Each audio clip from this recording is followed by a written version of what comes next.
कौन सा है? आप जैसे कि पीछे पैसे का बैकग्राउंड देख रहे हैं। इनकम टैक्स सुनते ही हमारे मन में जो है स्पेशल इस तरीके से पूरी भावनात्मक चित्र बन जाती है कि भैया इनकम टैक्स है यानी पैसा होगा। ठीक है, एक एक बात को हम समझेंगे इस स्लाइड के माध्यम से। आप अगर इनकम टैक्स डिपार्टमेंट में जाना चाहते हैं तो आप दो जगह से जा सकते हैं। सबसे पहले एसएससी सीजीएल का पेपर देके और दूसरा हो गया यूपीएससी का पेपर देके।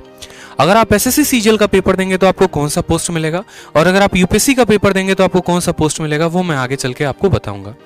इसके अलावा वीडियो में दूसरे नंबर पर बात करेंगे तो पावर के बारे में बात करेंगे कि आपको कितना पावर दिया जाएगा। थर्ड नंबर पर बात करते हैं एलिजिबिलिटी की, कि अगर आप इनकम टैक्स इंस्पेक्टर बनना चाहते हैं तो आपकी एलिजिबिलिटी क्या है। ठीक है, वर्क प्रोफाइल के बारे में सबसे ज्यादा चर्चा होती है कि जैसे कि मैंने कहा इनकम टैक्स सुनते ही माइंड में चित्र क्या बन जाता है? माइंड में चित्र ये बन जाता है कि अरे भैया ठीक है, इनकम टैक्स का होगा मतलब पैसा पैसा पैसा, रेड मारना है। लेकिन सारे काम रेड मारने वाले नहीं होते हैं। उसके अलावा बात करते हैं ट्रेनिंग की, और जो लास्ट है सबसे इंपॉर्टेंट है वह सैलरी। सभी पॉइंट्स के बारे में जानेंगे। तो सबसे पहले जान लीजिए कि अगर आपको इनकम टैक्स डिपार्टमेंट में जाना है, देश की सेवा करनी है, तो आप इन दो दिए गए परीक्षाओं से जा सकते हैं। मैं एसएससी की बात नहीं कर रहा, एसएससी सीजीएल की बात कर रहा हूं। यानी जो बच्चे जो ग्रेजुएट हैं, कंबाइंड ग्रेजुएट लेवल पर हैं, वो एसएससी सीजीएल के पेपर को निकालकर इनकम टैक्स डिपार्टमेंट में चयनित हो सकते हैं। और दूसरा हो गया हमारा यूपीएससी। यूपीएससी के बारे में आप बखूबी वाकिफ हैं। पेपर क्या होता है, साल में एक बार होता है। ठीक है, डिटेल में कभी यूपीएससी के बारे में भी चर्चा कर लेंगे। अब एसएससी सीजीएल के माध्यम से अगर किसी भाई को मेरे जाना है और इनकम टैक्स में सिलेक्शन लेना है, ठीक है, तो उसको क्या करना पड़ेगा? उसको ये 4 पेपर्स क्वालिफाई करने पड़ेंगे। अपने माइंड में एक बात को ढाल लो। अगर मानो कि 70,000 रुपए की तनख्वाह वाली नौकरी चाहिए, तो ऐसे नहीं है कि गए और जाकर उठा लिया। थोड़ी मेहनत करनी पड़ती है, और मुझे लगता है थोड़ी नहीं, बहुत ज्यादा मेहनत करनी पड़ती है, बहुत मशक्कत करना पड़ता है। सीजीएल में अगर सबसे ज्यादा कट ऑफ वाला कोई पोस्ट है तो वो है इनकम टैक्स इंस्पेक्टर। आप किसी भी साल का हिस्ट्री उठा के देख लो, 2013, 2014, 2015, 16, 17, 18, सबसे ज्यादा अगर किसी की कट ऑफ जाती है तो इनकम टैक्स इंस्पेक्टर की ही जाती है। इसमें कुछ बच्चों के डाउट होते हैं कि सर क्या इंटरव्यू होता है? तो नहीं भाई, इंटरव्यू नहीं होता। मोदी गवर्नमेंट जब से आई, बीजेपी गवर्नमेंट जब से आई, उसके बाद इन्होंने इंटरव्यू पोस्ट हटा दिया। उसके बाद बात करते हैं फिजिकल टेस्ट के बारे में। जैसे कि एक्साइज इंस्पेक्टर में फिजिकल टेस्ट होता है, अदर डिपार्टमेंट में, इनकम टैक्स में कोई भी फिजिकल टेस्ट नहीं होता। ना कहीं भागना है, ना कहीं जाना है, ना कहीं दौड़ना है, कुछ भी नहीं है, कोई फिजिकल टेस्ट नहीं होता है। टाइपिंग की टेस्ट होती है क्या सर? नहीं सर, कोई टाइपिंग की टेस्ट नहीं होती है। सीएसएस का पोस्ट है, उसमें टाइपिंग चाहिए होता है। विदेश मंत्रालय के पोस्ट के लिए टाइपिंग चाहिए होता है। लेकिन इनकम टैक्स इंस्पेक्टर बनने के लिए कोई भी टाइपिंग नहीं चाहिए होती। उसके बाद बात करते हैं पावर कितना है। तो आप रूबरू हैं इस पोस्ट से। इसमें खतरनाक पावर होता है। कुछ पल पहले यूं समझ लो कि अगर पेपर पर भी साइन करवाना पड़ता था तो लाइन में लगे होते थे, जाकर लोगों से पूछना होता था, बात करनी होती थी, 10 घूस कहानी देनी पड़ती थी। लेकिन चंद दिनों के अंदर आप पूरे भारत में छा जाएंगे, आपकी पकड़ हर जगह पर होगी। ठीक है, यहां तक कि अगर आपके पड़ोसी को भी पता और वो करोड़पति है और उसको पता है कि इनकम टैक्स में है, तो वो भी थोड़ा संभल कर चलेगा कि भैया कहीं अगला हम पे रेड ना मरवा दे। ठीक है, इस बात से ठीक है। बात करते हैं पैसे के बारे में। तो बिल्कुल 2 सोर्स ऑफ इनकम है। एक तो डायरेक्ट जो आपको गवर्नमेंट देती है, हर महीने अच्छे खासे पैसे आ जाते हैं सैलरी के रूप में भी है, और सोशल स्टेटस समाज में बहुत ज्यादा है। अगर आप एसएससी सीजीएल में किसी भी पोस्ट में अगर आप लग रहे होते हैं तो सबसे ज्यादा पावरफुल जो पोस्ट है वो इनकम टैक्स की ही है, और उसके बाद दूसरा विदेश मंत्रालय है। ठीक है, थर्ड बात करते हैं एलिजिबिलिटी के बारे में। आप कैसे एलिजिबल होंगे दोस्त? आप इस इंस्पेक्टर पोस्ट के लिए कैसे अप्लाई कर सकते हैं, कैसे बन सकते हैं, क्या एलिजिबिलिटी होगी?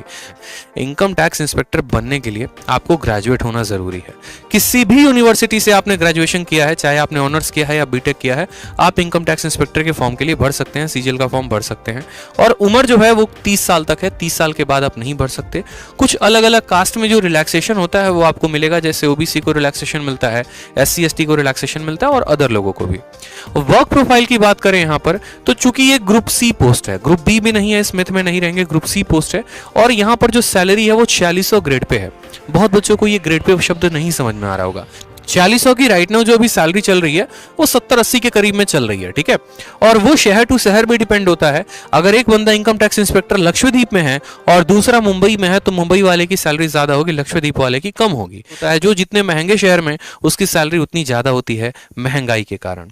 ठीक है ना, होता है 2 तरह के काम होते हैं, एक होता है असेसमेंट, दूसरा होता है नॉन असेसमेंट।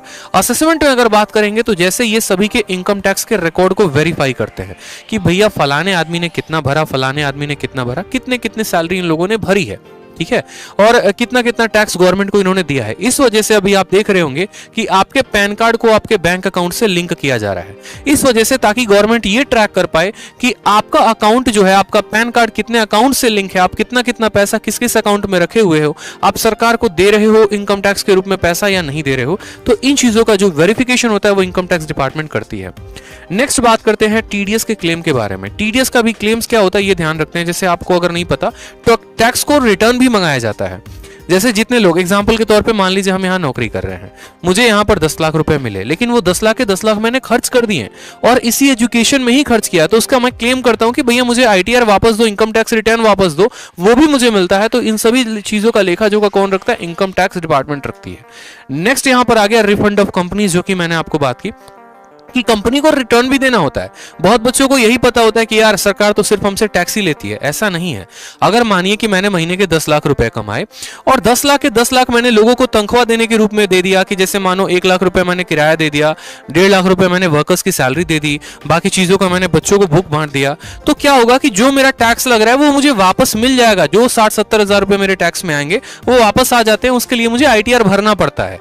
तो ये सभी चीजों का भी लेखा जोखा कौन रखता है? इनकम टैक्स रखती है। इसके अलावा इंडिविजुअल लोगों पर भी जो नजर है वो हमारे इनकम टैक्स डिपार्टमेंट का काम होता है असेसमेंट के रूप में।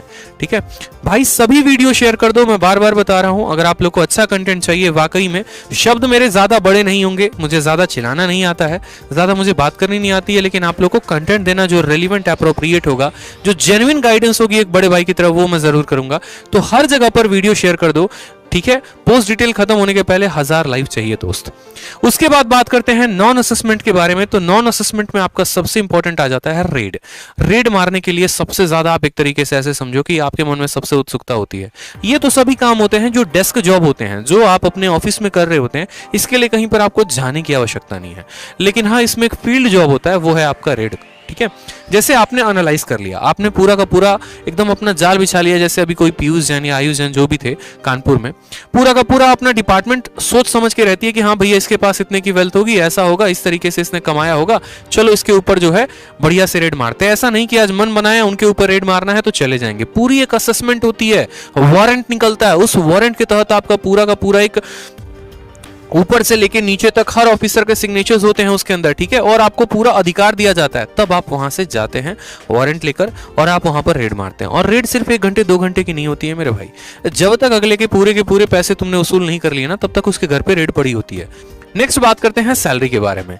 तो जो यहाँ पर सैलरी है वो कम से कम राइट ना, वो भी 70-72 हजार से ऊपर की है।